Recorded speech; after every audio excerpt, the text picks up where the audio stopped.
এখন আমাদের ব্লাডটাই হচ্ছে যেহেতু একদম ভাইটাল ক্রাইসিস, এই সময় একদমই ব্লাড নেই, একটা লাইফ সেভিং মোডে, সেক্ষেত্রে কিন্তু আমাদের আত্মীয় স্বজন কেউ মোটিভেট করে হলো যদি আমরা কিছুটা ব্লাড রাখতে পারি তাহলে অন্তত এমার্জেন্সি লাইফ সেভিংগুলোকে বাঁচাতে পারবো। রুটিন যেগুলো ক্রনিক অ্যানিমিয়া সেগুলোর ক্ষেত্রে আমরাও ডাক্তারদেরকে ইনস্ট্রাকশন দিয়েছি যে মানে ক্রনিক যে অ্যানিমিয়া সেক্ষেত্রে যে ব্লাড ট্রান্সফিউশন করে খুব বেশি লাভ হয় সেরকম নয়। সেক্ষেত্রে আপাতত যতক্ষণ না ব্লাড একদম অ্যাকুট লাইফ সেভিং পর্যায়ে না যাচ্ছে ততক্ষণ ব্লাড সেখানে আমরা ওয়েস্টেজ এখন করছি না। এমনকি ব্লাড ব্যাংকে ব্লাড রিকুইজিশন করার পরে ব্লাড যে মুহূর্তে চালাবে সেই মুহূর্তে ব্লাডটাকে ইস্যু করে বাইরে করার ব্যবস্থা করা হয়েছে।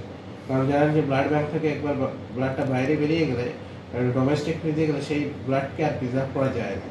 হ্যাঁ, সাপোজ কোনো পেশেন্টের হয়তো দেখা গেলো যে পেশেন্ট ঢুকছে একটপিক আছে, মানে সিজার করতে হবে, এখানে ব্লাড রিকুইজিশন ব্লাড চলে গেলো, তাহলে সেই মুহূর্তে পেশেন্ট কিছুক্ষণ পরে হয়তো সে ভাবলো যে এখানে করাবে না, কোনো হায়ার সেন্টারে চলে যাবে, তাহলে আমার তখন ব্লাডটা কিন্তু নষ্ট হবে এই অ্যাকুট ফেজে। তো অনেক জায়গায় এরকমভাবে ডাক্তারদেরকে ভালো করে মোটিভেশন করে বলা হয় যে এই মুহূর্তে যেন কোনো অবস্থাতেই মানে অত্যাধিক তৎপরতা দেখাতে গিয়ে ব্লাড নষ্ট যাতে না হয় সেটার দিকে আমরা নজর রেখেছি।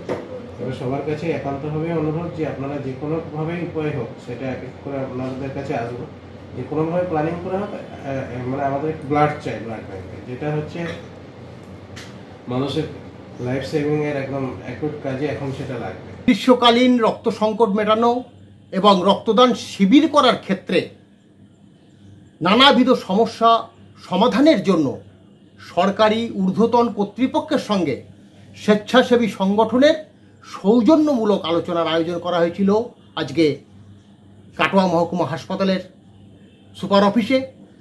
উপস্থিত ছিলেন বিভিন্ন স্বেচ্ছাসেবী সংগঠনের প্রতিনিধি, ছিলেন সুপার সাহেব, সহকারী সুপার, হেমরাজ ব্লাড সেন্টারের মেডিকেল অফিসার ইনচার্জ, কাউন্সিলর এবং মেডিকেল টেকনোলজিস্ট সহ বিভিন্ন আধিকারিকগণ। রক্তদান শিবির করার ক্ষেত্রে বিভিন্ন সমস্যা ছিল, সেই সমস্যাগুলো সমাধানের আপ্রাণ চেষ্টা করলেন সুপার সাহেব। আশা করব আগামী দিনে সেই সমস্যাগুলো আমরা দূর করতে পারবো এবং গ্রীষ্মকালীন যে রক্ত সংকট দেখা দিয়েছে সেই সংকট আমরা অচিরেই দূর করতে পারবো। কারণ কয়েকটি স্বেচ্ছাসেবী সংগঠন প্রতিশ্রুতি দিয়েছেন যে তারা তাদের এলাকাতে রক্তদান শিবির করবেন।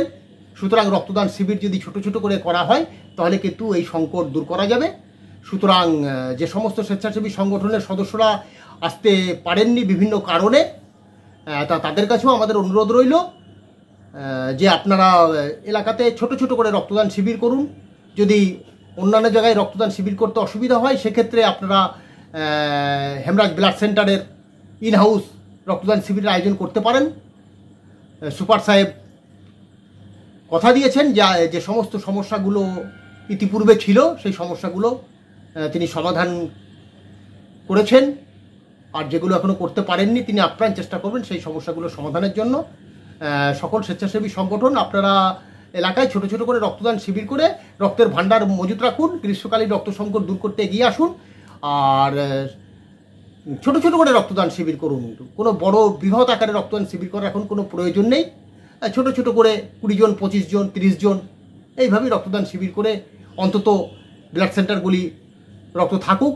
রক্তের প্রয়োজনের আগে রোগীর পরিজনদের যেন হয়রানির শিকার হতে না হয়, কোনো অসাধু চক্রের জালে যেন জড়িয়ে না পড়ে, এদিকটা আপনারা একটু সকলেই আমরা খেয়াল রাখি, তাহলেই আমরা এই গ্রীষ্মকালীন রক্ত সংকট দূর করতে পারবো।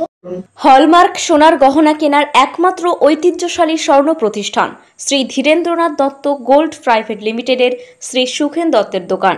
ঠিকানা কাছারি রোড, চৌরাস্তা, টেলিফোন ময়দান, কাটোয়া, পূর্ব বর্ধমান। কাটোয়া শহরের অন্যতম প্রাচীন ব্যবসায়ী প্রতিষ্ঠান new Shri Gauranga tea store.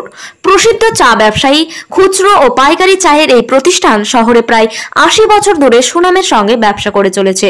ঠিকানা কাটোয়া স্টেশন বাজার, চৌরাস্তা।